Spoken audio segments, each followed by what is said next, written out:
നമ്മളിന്ന് എടുക്കാൻ പോകുന്നത്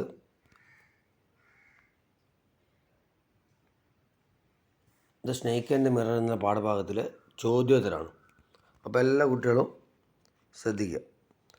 what was the topic that came up for discussion between the doctor and his friends. ഇതിൽ ചോദ്യമാണ് കൊടുത്തിരിക്കുന്നത്. അതിൻ്റെ ഉത്തരം ഞാൻ പറയുന്നുണ്ട്. ആ പറയുന്ന ഉത്തരം നിങ്ങൾ ശ്രദ്ധിച്ച് കേട്ടതിന് ശേഷം നോട്ടിലേക്ക് മാറ്റിയാൽ മതി. What was the topic that came up for discussion between the doctor and his friends. ഡോക്ടറും കൂട്ടുകാരും ഇടയ്ക്ക് ചർച്ചയ്ക്കായി ഉയർന്ന വിഷയം എന്തായിരുന്നു? അവർ ഡോക്ടറും കൂട്ടുകാരും തമ്മിൽ നടത്തിയ വിഷയം എന്തായിരുന്നു എന്നാണ് ചോദ്യം, അല്ലേ? അതിൻ്റെ ഉത്തരം ഇതാണ്: has A snake ever coiled it self round any part of your body? A full blooded cobra was A topic. അതായിരുന്നു അവരുടെ topic. Has A snake ever coiled it self round any part of your body. നിങ്ങളുടെ ശരീരത്തിൽ ഏതെങ്കിലും ഭാഗത്ത് പാമ്പ് ചുറ്റിയിട്ടുണ്ടോ എന്നാണ് ഞങ്ങൾ ചർച്ച. എ ഫുൾ ബ്ലഡഡ് കോബ്ര, എല്ലാം കൊണ്ടും കരുത്തനായ പാമ്പ് ചുറ്റിയിട്ടുണ്ടോ എന്നായിരുന്നു അതിൻ്റെ ഉത്തരം. ഉത്തരം എന്താണ്? Has A snake ever coiled it self round any part of your body A full blooded cobra was the topic. അതായത് ടോപ്പിക്. രണ്ടാമത് ചോദ്യം നോക്കൂ. What does the expression A full blooded cobra suggest? A full blooded cobra എന്ന വാക്കിൻ്റെ expression എന്താണ് അതുകൊണ്ട് അർത്ഥമാക്കുന്നത് എന്നാണ് ചോദ്യം. എ ഫുൾ ബ്ലഡഡ് കോബ്ര എന്ന പ്രയോഗം കൊണ്ട് എന്താണ് ചോദ്യകർത്താവ് അർത്ഥമാക്കിയിരിക്കുന്നത്, നമ്മളെ റൈറ്റർ അർത്ഥമാക്കിയിരിക്കുന്നത് എന്താണ് എന്നാണ് ചോദ്യം, അല്ലേ? എന്താണ് ഫുൾ ബ്ലഡഡ് കോബ്ര എന്ന് പറഞ്ഞാൽ? The cobra was very poisonous, enthusiastic and ready for strong attack. അതതിൻ്റെ ഉത്തരം. The cobra was very poisonous, നന്നായിട്ട് വിഷമുള്ള, and enthusiastic and ready for strong attack ചെയ്യാൻ, ഒന്നിനാക്രമിക്കാൻ തയ്യാറായി നിൽക്കുന്ന അത്രയും കരുത്തുള്ള പാമ്പിനെയാണ് എന്ന് പറയുന്നത് എ ഫുൾ ബ്ലഡഡ് കോബ്ര എന്നർത്ഥം. എന്താണ് ഉത്തരം? The cobra was very poisonous, enthusiastic and ready for strong attack. ഇനി മൂന്നാമത്തെ ചോദ്യം നോക്ക്. എന്താണ് മൂന്നാമത്തെ ചോദ്യം? The sound was a familiar one. What was the sound? ആ ശബ്ദം എനിക്ക് പരിചിതമായിരുന്നു. ഏത് ശബ്ദം? എന്തായിരുന്നു ശബ്ദം? അദ്ദേഹം ശ്രദ്ധിച്ചിരുന്നു. It was the sound made by rats. It was the sound made by rats. എലികൾ അവിടെ ഉണ്ടാക്കുന്ന, വീട്ടിലുണ്ടാക്കുന്ന ശബ്ദമാണ് അദ്ദേഹത്തിന് പരിചിതമെന്ന് പറയുന്നത്. ഇനി നമുക്ക് നാലാമത്തെ ചോദ്യത്തിലേക്ക് കടക്കാം. മൂന്നാമത്തെ ചോദ്യത്തിന് ഉത്തരം കേട്ടില്ലേ? It was the sound made by rats. നാലാമത്തെ ചോദ്യം നോക്ക്. In those days I was a great admirer of beauty. Pick out phrases and expression from the story to justify the statement. ഇതാണ്. In those days I was a great admirer of beauty. Pick out phrases and expression from the story to justify the statement. അക്കാലത്ത് ഞാൻ വലിയ ഒരു സൗന്ദര്യ ആരാധകനായിരുന്നു. ഈ പ്രസ്താവനയെ സാധൂകരിക്കുന്ന പ്രയോഗങ്ങൾ കഥയിൽ നിന്ന് കണ്ടെത്താനാണ് നമ്മളോട് പറഞ്ഞിരിക്കുന്നത്, അല്ലേ? ഒരുപാട് പ്രയോഗങ്ങൾ അദ്ദേഹം ഇതിൽ ഉപയോഗിച്ചിട്ടുണ്ട്. അതിൽ ഒന്നാണ് in making myself look handsome. In making myself look handsome, എന്നെ തന്നെ ഒന്ന് സുന്ദരനാക്കാനുള്ള ശ്രമം. രണ്ടാമത് എന്താണ്? To make my presence felt. To make my presence felt, എൻ്റെ സാന്നിധ്യം ഒന്ന് അറിയിക്കുക, അദ്ദേഹത്തിൻ്റെ സാന്നിധ്യം ഒന്ന് അറിയിക്കലാണ് അദ്ദേഹത്തിൻ്റെ ഉദ്ദേശം. മൂന്നാമത് എന്താണ്? Parting of my hair looked straight and NEET. Parting of my hair looked straight and NEET. അദ്ദേഹത്തിൻ്റെ മുടി വളരെ വൃത്തിയായി ചീകി ഒതുക്കി രണ്ട് ഭാഗത്തേക്ക് ചീകി ഒതുക്കി വെക്കുന്ന സ്വഭാവം. മൂന്നാമത് എന്താണ്? Shave daily and grow a thin moustache. Shave daily, എല്ലാ ദിവസവും ഷേവ് ചെയ്യുക. പിന്നെ എന്താണ്? ഗ്രോ എ തിൻ മൊസ്റ്റാഷ്, ഒരു മെലിഞ്ഞ മീശ വളർത്തി വെക്കുക. അതാണ് അദ്ദേഹത്തിൻ്റെ shave daily and grow a thin moustache. അടുത്തെന്താണ്? Always keep an attractive smile. മുഖത്ത് എപ്പോഴും ആളുകൾ ആകർഷിക്കുന്ന രീതിയിലുള്ള ഒരു ചിരി മുഖത്ത് എപ്പോഴും പ്രകടിപ്പിക്കുന്നു. എന്താണ് അഞ്ചാമത്തത്? Always keep an attractive smile. ഇതാണ് നാലാമത്തെ ചോദ്യം. ഇനി അഞ്ചാമത്തെ ചോദ്യം നോക്കാം നമുക്ക്. എന്താണ് അഞ്ചാമത്തെ ചോദ്യം? What are the two important and earth shaking decision that the doctor takes while looking into the mirror? What are the two important and earth shaking decision that the doctor takes while looking into the mirror. ആ കണ്ണാടിയിലേക്ക് നോക്കിയിട്ട് അദ്ദേഹം ഏറ്റവും പ്രധാനപ്പെട്ടത് കൈക്കൊണ്ടതുമായ ഞെട്ടിപ്പിക്കുന്നതുമായ ഒരു തീരുമാനങ്ങൾ എന്തൊക്കെയാണ്? അദ്ദേഹം ഞെട്ടിപ്പിക്കുന്ന തീരുമാനങ്ങൾ കണ്ണാടിയിൽ നോക്കി എടുത്തു എന്നാണ് പറയുന്നത്. ആ തീരുമാനങ്ങൾ എന്തൊക്കെയാണ് എന്നാണ് ചോദ്യം. ഉത്തരം എന്താണ്? He will shave daily, he will always keep an attractive smile.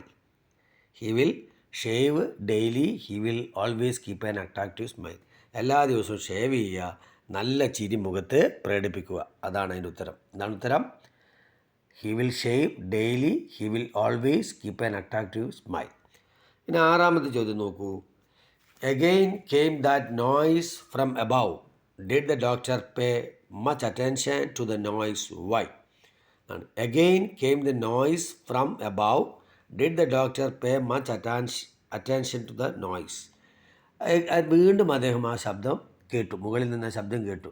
Doctor ആ ശബ്ദം കാര്യമായി ശ്രദ്ധിച്ചിട്ടുണ്ടോ, എന്തുകൊണ്ട് എന്നാണ് ചോദ്യം. ഉത്തരം എന്താണ്? നമുക്കറിയാം, no, he was used to hearing such noises made by rats. പക്ഷേ പതിവായി ഉണ്ടാകുന്ന ആ ശബ്ദം ആര് ശ്രദ്ധിച്ചിരുന്നില്ല? അദ്ദേഹം ശ്രദ്ധിച്ചിരുന്നില്ല. അപ്പോൾ എന്താണ് ഉത്തരം? No, he was used to hearing such noises made by rats. ഇനി ഏഴാമത്തെ ചോദ്യം നോക്ക്. What kind of a woman does the doctor want to marry, why? What kind of a woman does the doctor want to marry, why? ഏത് തരത്തിലുള്ള സ്ത്രീയെയാണ് അദ്ദേഹത്തിന് കല്യാണം കഴിക്കേണ്ടത്, എന്തുകൊണ്ടാണ് അങ്ങനെ അദ്ദേഹം പറഞ്ഞത് എന്നാണ്. ഏത് തരത്തിലായിരുന്നു നമ്മൾ നേരത്തെ പിന്നെ അത് നമ്മൾ ചർച്ച ചെയ്തതാണ്. The doctor wants to marry a fat woman, doctor who has plenty of money and a good medical practice. She should be fat so that she should not be able to run after him and catch him. അതാണ് അതിൻ്റെ ഉത്തരം. എന്താണ് ഉത്തരം? The doctor wants to marry a fat woman, ഒരു തടിച്ച സ്ത്രീയെ കല്യാണം കഴിക്കണം. Who has plenty of money, ഒരുപാട് പണമുള്ളൊരു തടിച്ച സ്ത്രീയെ കല്യാണം കഴിക്കണം, അതും ഡോക്ടറായിരിക്കണം. And a good medical practice, നല്ല പ്രാക്ടീസ് ഉണ്ടാവണം, നല്ല ആളുകൾ ഒരുപാട് രോഗികളുള്ള ഡോക്ടറായിരിക്കണം. She should be fat so that she should not be able to run after him and catch him, അവൾ തീർച്ചയായും തടിച്ച ഒരു സ്ത്രീ ആയിരിക്കണം. Should not be able to run after him and catch him, അദ്ദേഹത്തിൻ്റെ പിന്നാലെ ഓടിപ്പിടിക്കാൻ പറ്റാത്ത തടിയുള്ള സ്ത്രീ ആയിരിക്കണം. അപ്പോൾ ഉത്തരം എന്താണ്? The doctor wants to marry a fat woman, doctor who has plenty of money and a good medical practice. She should be fat so that she should not be able to run after him and catch him. എട്ടാമത്തെ ചോദ്യം നോക്കൂ. എട്ടാമത്തെ ചോദ്യം എന്താണ്? What happened when the doctor was sitting on his chair? What happened when the doctor was sitting on his chair? Doctor അദ്ദേഹത്തിൻ്റെ കസേരയിലിരുന്നപ്പോൾ എന്താണ് സംഭവിച്ചത്? A fat snake wriggled over the back of the chair and landed on his shoulder and coiled around his left arm above the elbow. അതാണ് അതിനുത്തരം. A fat snake wriggled over the back of the chair. ആ ചെയറിൻ്റെ പിന്നിൽ കൂടി ഒരു snake എവിടത്തേക്ക് വന്നു? And landed on his shoulder, എവിടെ വന്ന് നിന്നു? അദ്ദേഹത്തിൻ്റെ ഷോൾഡറിൽ വന്ന് നിന്നു. And coiled around his left arm, അദ്ദേഹത്തിൻ്റെ ഇടത് കൈ ആ പാമ്പ് ചുറ്റി വരിഞ്ഞു. എബവ് ദ എൽബോ, എൽബോക്ക് മുകളിൽ, കൈമുട്ടിന് മുകളിലായിട്ട് ആ പാമ്പ് അദ്ദേഹത്തിനെ ചുറ്റി വരിഞ്ഞു. അപ്പോൾ ഉത്തരം എന്താണ്? A fat snake wriggled over the back of the chair and landed on his shoulder and coiled around his left arm above the elbow. 8 ചോദ്യം. ഇനി 9ാമത്തെ ചോദ്യത്തിലേക്ക് നോക്കാം. എന്താണ് 9ാമത്തെ ചോദ്യം? 9ാമത്തെ ചോദ്യം നോക്കൂ. How did the doctor react when the snake landed on him? How did the doctor react when the snake landed on him? Doctor എങ്ങനെയാണ് പ്രതികരിച്ചത്? പാമ്പ് അദ്ദേഹത്തിൻ്റെ ഷോൾഡറിൽ വന്നപ്പോൾ അദ്ദേഹം എങ്ങനെ പ്രതികരിച്ചു? എങ്ങനെയാണ്? ഹി ഡിഡിൻ ജംപ്, അദ്ദേഹം ചാടിയില്ല. ട്രംബിൾ ഓർ ക്രൈ ഔട്ട്, വിറച്ചില്ല, കരഞ്ഞില്ല. പിന്നെന്താണ്? He was turn to a stone, അദ്ദേഹം എന്തുപോലെ ആയിപ്പോയി? ഒരു കല്ലുപോലെ ആയിപ്പോയി. ഇതാണ് ഉത്തരം. He didn't jump, tremble or cry out, he was turned to a stone. അതാണ് 9ാമത്തെ ചോദ്യം. ഇനി 10ാമത്തെ ചോദ്യം നോക്കൂ. Why did the doctor sit in the chair like a stone image in the flesh? Why did the doctor sit in the chair like a stone image in the flush? അതാണ് 10ാമത്തെ ചോദ്യം. എന്തുകൊണ്ട് ജീവനുള്ള ഒരു കൽപ്രതിമയെപ്പോലെ ഡോക്ടർ കസേരയിൽ ഇരുന്നു പോയത് എന്തുകൊണ്ടാണ്? ഒരു പ്രതിമയെപ്പോലെ അദ്ദേഹം കസേരയിൽ ഇരുന്നു എന്തുകൊണ്ട്? 10ാമത്തെ ചോദ്യത്തിൻ്റെ ഉത്തരം എന്താണ്? He was terribly frightened. അദ്ദേഹം ഭയാനകമായി പേടിച്ചിരുന്നു. അത് മാത്രമാണോ? So that he sat there like a stone image in the flesh. അതുകൊണ്ടാണ് അദ്ദേഹം he sat there like a stone image in the flesh. അദ്ദേഹം ഒരു കല്ല് പോലെ അവിടെ ഇരുന്നു പോയത്. ടെറിബിളി ഫ്രൈറ്റൻഡ്, അതാണ് അതിൻ്റെ ഉത്തരം. ഇനി 11ാമത്തെ ചോദ്യത്തിലേക്ക് കടക്കാം. എന്താണ് 11ാമത്തെ ചോദ്യം? In the story the snake is compared to 3 objects. What are they? In the story the snake is compared to 3 objects. What are they? ഈ കഥയിൽ സ്നേക്ക് കമ്പയർഡ് ടു 3 ഒബ്ജക്ട്സ്, 3 വസ്തുക്കളോടാണ് സ്നേക്കിനെ കമ്പയർ ചെയ്തത്. What are they? ഏതൊക്കെയെന്നാണ് ചോദ്യം. ഏതൊക്കെയാണ്? ഒന്ന് doctor അതിനെപ്പറ്റി പറഞ്ഞത് എ റബ്ബർ ട്യൂബ്. ഒരിക്കൽ പറഞ്ഞു അതൊരു റബ്ബർ ട്യൂബാണ്. രണ്ടാമത്തെ എന്താണ്? A thick leaden road.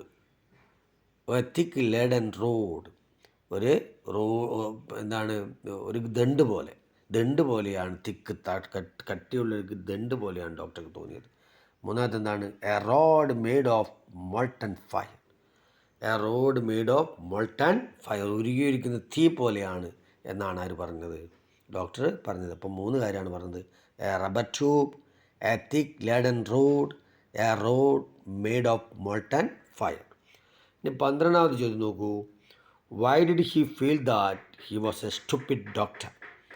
അദ്ദേഹം ഒരു സ്റ്റുപ്പിഡ് ഡോക്ടറാണ്, ഒന്നിനും പറ്റാത്തൊരു ഡോക്ടറാണ് എന്ന് അദ്ദേഹത്തിന് സ്വയം തോന്നാനുള്ള കാരണം എന്തായിരുന്നു കാരണം? The snake could bite him at any moment. പാമ്പ് ഏത് സമയത്തും അദ്ദേഹത്തെ കടിക്കാം. അത് മാത്രമാണോ? Though he was a doctor he had no medicine in stock for snake bite. പാമ്പ് കടിക്കുള്ള ഒരു മരുന്നും ആരുടെ കയ്യിലുണ്ടായിരുന്നില്ല? ഡോക്ടറുടെ കയ്യിൽ ഉണ്ടായിരുന്നില്ല. So he thought that he was a poor stupid doctor. അതുകൊണ്ട് തന്നെ അദ്ദേഹം വിചാരിച്ചു ഞാൻ എന്താണ്? ഒരു സ്റ്റുപ്പിഡ് ഡോക്ടറാണെന്ന് അദ്ദേഹം വിചാരിച്ചു. എന്താണ് ഉത്തരം? എന്താണ് 12ാമത്തെ ചോദ്യത്തിൻ്റെ ഉത്തരം എന്താണ്? The snake could bite him at any moment. Though he was a doctor he had no medicine in stock for snake bite. So he thought that he was a poor stupid doctor. ഇനി 13ാമത്തെ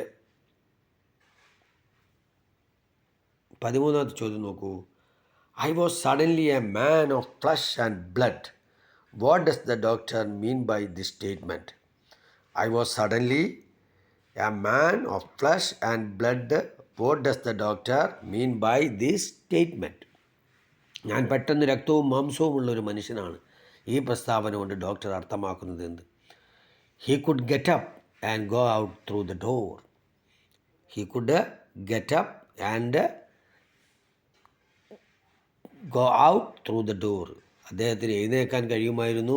ആ ഡോറിൽ കൂടി എവിടത്തേക്ക് പോകാൻ പറ്റുമായിരുന്നു? പുറത്തേക്ക് പോകാൻ പറ്റുമായിരുന്നു. അതുകൊണ്ടാണ് പറഞ്ഞത് അദ്ദേഹം മാംസവും രക്തവുമുള്ള ഒരു മനുഷ്യനാണ് ഞാനെന്ന് പറഞ്ഞത്. 14ാമത്തെ ചോദ്യം നോക്കൂ. Why did the doctor run to his friend's house? Did the snake harm the doctor?